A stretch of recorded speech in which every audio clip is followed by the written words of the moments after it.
हिसाब से अब आज मुसलमान आमादा हो गए कि अबू तालिब के ईमान पर बहस करे तो मुसलमान थे या काफिर थे। जब ये बहस होती है तो ये जो नौजवान बैठे हुए वो जोश में आते हैं, इन्हें इश्तियाल आ जाता है। तब इन नौजवानों से कह रहा हूँ कि भाई तुम्हें इश्तियाल में आने की जरूरत नहीं है, तो मैं कहीं जोश में नहीं आया करो। कोई अबू तालिब को काफिर कहे तो क्या, मुसलमान कहे तो क्या। ये तो बड़ी खुशहाली बात है कि अब मुसलमान तहकीक से आमादा हो गए। ये तो बड़ी खुशी की बात है कि अबू तालिब पर तहकीक हो रही है, इसलिए कि अगर अली के बाप पे तहकीक होगी तो फिर हर एक के बाप पे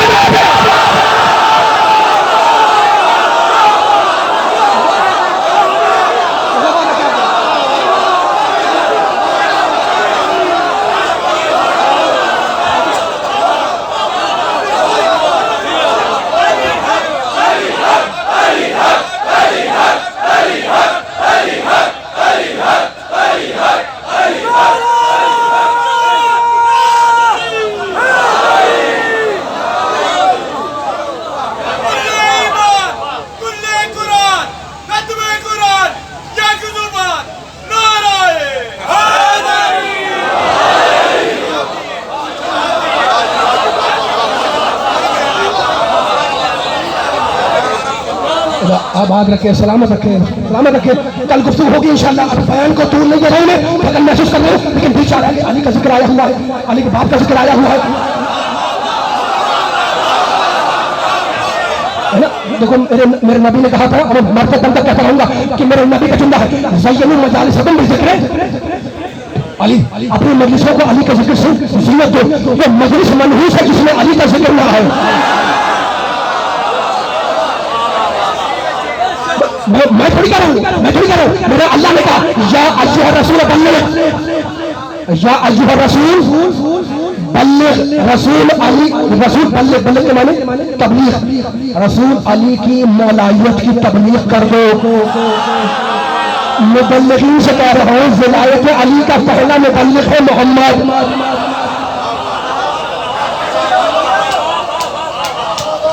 तकरीर मेरी खत्म हो रही है, तकरीर मेरी खत्म हो रही है, लेकिन गुफ्तगू आ गई है गदीर खन के मैदान पर।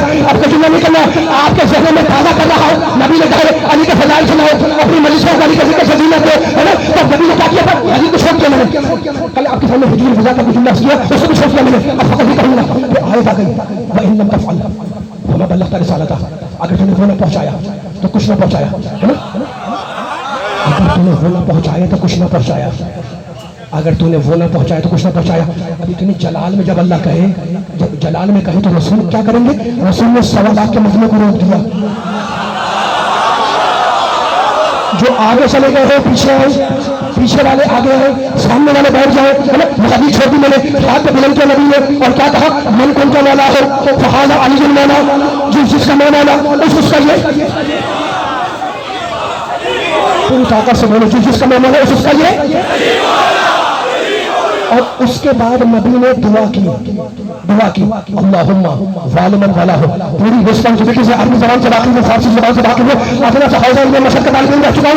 मैं ज़बान से अरबी फारसी से वाकिफ़ हूं, पूरी ज़िम्मेदारी से हवाले दे सकता हूं। नबी ने गदीर में अली की विलायत का ऐलान करने के बाद दुआ की अली के लिए और बदुआ की दुश्मन अली के लिए। कहने लगे अल्लाहुम्मा ज़ालिमन वला हो। मैं मजलिस पढ़ चुका हूं, अब आपको पढ़ना है, फैसला आपको करना है, आपको करना है, आपको करना है, आपको करना है, और आप कर रहे हैं। मैं हवाले कर रहा हूं, ठीक है ना। तारीख के बैंडों में लाना है, तारीख की सरहदों में लाना है, नबी के इन जुमलों से और बयान को खत्म कर देना है। जिसका मैं मौला उसका याली मौला। और उसके बाद नबी ने आवाज़ दी अल्लाहुम्मा, गदीर के मैदान में अल्लाहुम्मा ज़ालिमन वला हो व आदिमन आदा हो वंसुर मन नसर हो वख़्ज़ुल मन ख़ज़ल हो। नबी बोल रहे हैं जिसकी ज़बान पर वही इलाही की मोहर है। नबी बोल रहे हैं परवरदिगार तू उसे दोस्त रख जो अली को दोस्त रखे, तू उससे दुश्मनी कर जो अली से दुश्मनी करे, वंसुर मन नसर हो तू उसकी मदद कर जो अली की मदद करे, वख़्ज़ुल मन ख़ज़ल तू उसे छोड़ दे जो अली को छोड़ दे। बस अगर बेदार है तो जुमला हदिया हो रहा है। खासतौर नौजवानों को कह रहा हूँ मैं, मेरा सामने तक के सारे बुजुर्गान मिल्लत को जुमला होने पर दुआ कर दी, दुआ कर दी। अच्छा तो अब मैं अगर यहाँ पर लगा हुआ है ना मन कुन तो मौला फहाज़ा अली मौला, और मजमे में पूछूंगी क्या लिखा हुआ है तो सारा मजमा कहेगा ये हम फैसला आपको करना है। मैं समातों को बुलंद रखिएगा, अब मैं फैसला नहीं करूँगा, आप करेंगे। क्या लिखा हुआ है मैंने पूछा, आपने कहा जनाब ये हमारे नबी की नबी का जुमला है, कौल है। मैंने कहा कौन सा कौल? आपने कहा मनकुतो वाला। गदीर में नबी ने कौल कहा था, ये मनकुतो वाला नबी का कौल है। यहाँ पर मैंने नबी की दुआ लिख दी, अल्लाहुम्मा वालिमन वाला हो व आदमन आदा हो।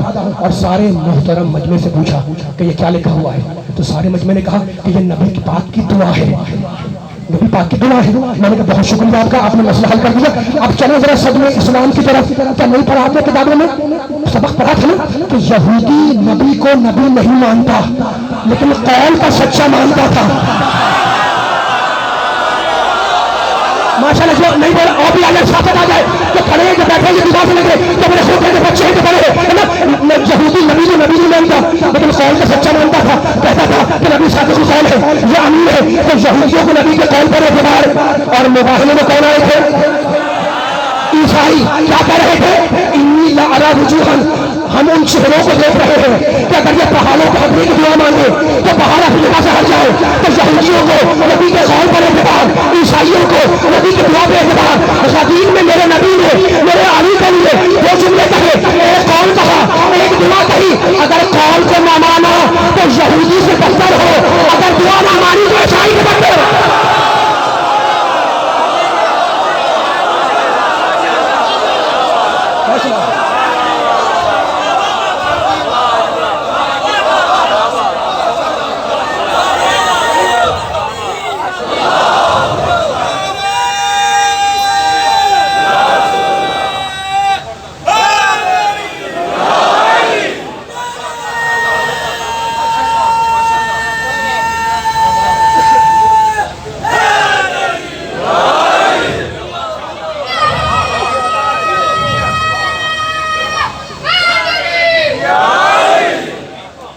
अर्श की ज़िन्नत अली, फर्श की ज़िन्नत अली, मिंबर की ज़िन्नत अली, मेहराब की ज़िन्नत अली, गदीर की ज़िन्नत अली। जो कायनात की ज़िन्नत है उसका नाम है अली, और जो अपने बाप की ज़िन्नत है उसका नाम है ज़ैनब।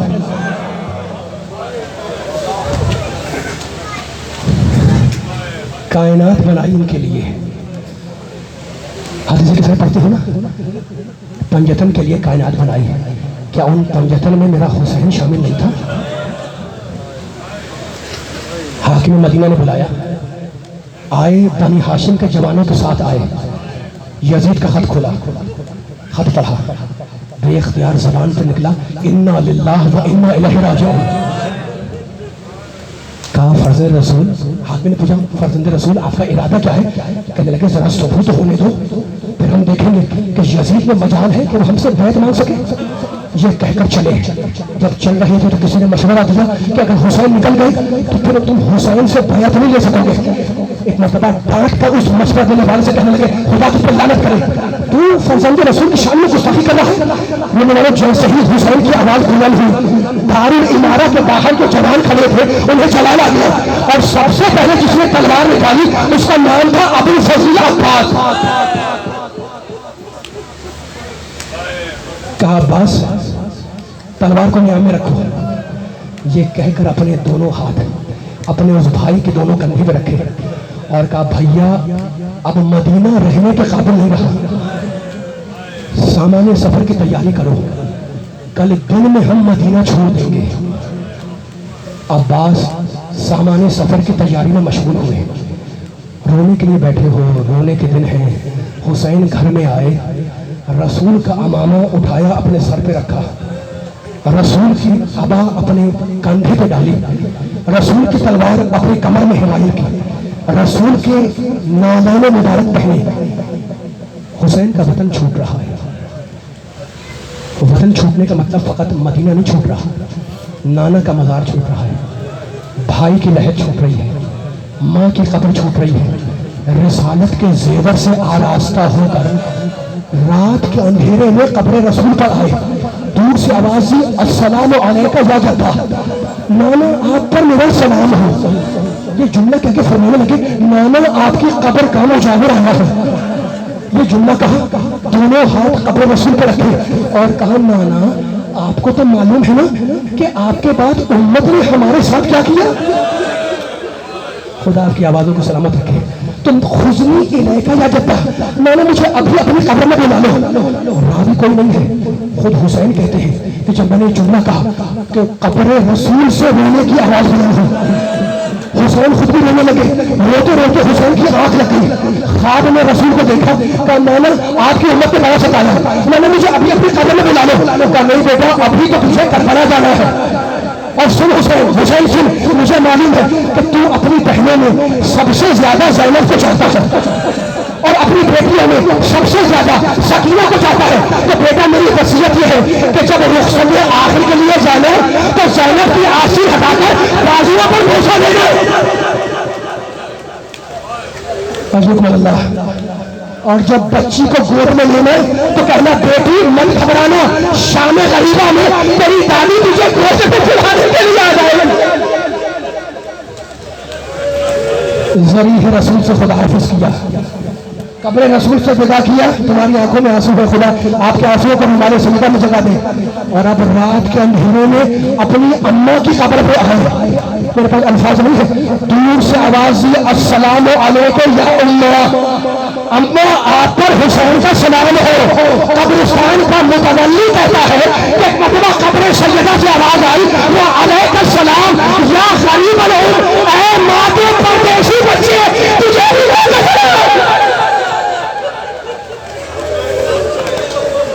रात भर हुसैन कब्रों से रुखसत होते रहे। दूसरा दिन हुआ, सुनते हो ना, 28 रजब का दिन, मदीने के अतराफ का रहने वाला मदीने में आया। उसके दिल में तमन्ना हुई कि नबी के नवासे के जाने की शान देखे। पता पूछता हुआ, थक गए तुम, लेकिन मुसीबत है, देखो मुसीबतों के दिन है, ये वो दिन है जिनकी याद मनाने के लिए हमारी माँ ने हमें पैदा किया है। पता पूछता हुआ मदीने के मुज़ाफ़ात का एक शख्स बनी हाशिम के महल्ले में आया। एक कोचे एक गली के सिरे पर खड़ा हो गया, रोने के लिए बैठे हैं, आवाज़ें भी बुलंद कर रहे हैं, मातम भी कर रहे हैं। बस मैं थक रहा हूँ, दो जुमले सुनना। कहने लगा मैं बहुत देर तक खड़ा रहा, तमन्ना है उसकी कि नबी के नवासे के जाने की शान देखे। कहता मैं बहुत देर खड़ा रहा, इतने में एक घर का दरवाज़ा खुला और उस घर से एक तवील कामत का जवान कुर्सी लेकर निकला। उसने कुर्सी दरवाजे के बाहर रखी और अंदर चला गया और कहता है अब नबी का नवासा निकला जिसे मैंने पहचान लिया। हुसैन कुर्सी पे आके बैठे, कहता है जैसे ही हुसैन कुर्सी पर तशरीफ फरमा हुए, इतने में उस घर से दो नौजवान निकले जिनके चेहरे चांद की तरह चमक रहे थे और वो हुसैन की कुर्सी के पीछे आकर खड़े हो गए। कहता मैंने किसी गुजरने वाले से पूछा कि वो जवान जो जरा बड़ा है पीछे खड़ा है कौन है? नहीं पहचानता, वो हुसैन का बेटा अकबर है। अच्छा वो जो उसके पहले वो पीछे खड़ा है वो नहीं पहचानता, वो हसन का बेटा कासिम है। का तुमने बस आखिर में पढ़ा का तूने इतना बतला दिया, इतना और बतला दिया कि ये तवील कामत का जवान कौन है? कहा इसे नहीं पहचानता, ये हुसैन का छोटा भाई अबू फजल अब्बास है। रावी कहता है कि उस देखो मजलिस का महासल है हुसैन पर गिरिया, हम पैदा हुए हुसैन पर रहने के लिए। रावी कहता है कि वो जवान जिसका नाम अबू फजल अब्बास था, उसने गली के दोनों सिरों पर कनातें नस्ब की, कूचे के दोनों हिस्सों पर कनात लगाई। मैं कनात के पीछे चला गया और खड़ा होकर मंजर देखने लगा। सुनेंगे? कहता है कि कुछ नाके आए, नाके बिठलाए गए, उन पर छोटे छोटे खैमे रखे गए, नाके आगे बढ़ गए। फिर कुछ और नाके आए, उन पर पानी के मशकीज़े डाल हुए, वो नाके भी आगे बढ़ गए। फिर कुछ और नाके आए, उन पर मजीद सामान सफर और चादरें बार हुई, वो नाके भी आगे बढ़ गए। जब नाके आगे बढ़ गए तो कहता है कि अब उस जवान ने, उस तवील कामत के जवान ने उन बच्चों को देखा जो छतों पर तमाशा देख रहे थे और पुकार के कहने लगा कि बच्चों उधर आओ, अब सैलानियां निकलने वाली हो। रावी कहता है कि एक नाका आया, नाका बिठाया गया, एक बीबी निकली, उसके करीबी रिश्तेदार ने बीबी का शाना थामा, नाके में सवार कराया, नाका आगे बढ़ गया। फिर कोई दूसरा नाका आया, कोई दूसरी बीबी निकली, उसका रिश्तेदार आगे बढ़ा, शाना खान को सवार कराया, वो नाका भी आगे बढ़ गया। नाके आते रहे, बीबियां सवार होती रही, नाके आगे बढ़ते रहे। रावी कहता है जब कहता मैंने देखा कि हुसैन के घर का दरवाजा खुला और एक सियाह पोश बीबी 18 कलीजों की झुंड में हुसैन घबरा कर खड़े हो गए। तो अब्बास बहन के पास जाओ, अकबर और कासिम कभी के पास जाओ। इधर से अब्बास दौड़े, उधर से अकबर और कासिम दौड़े, हुसैन खुद भी दौड़े। बीवी सवारी के करीब आई। सवार होने की शान ये थी कि अब्बास ने जानियों को बंद किया, अकबर ने पर्दे महमिल उल्टा, कासिम ने नालायन उठाई, महमिल के अंदर रखी, हुसैन ने बाजू थामे सवार कराया।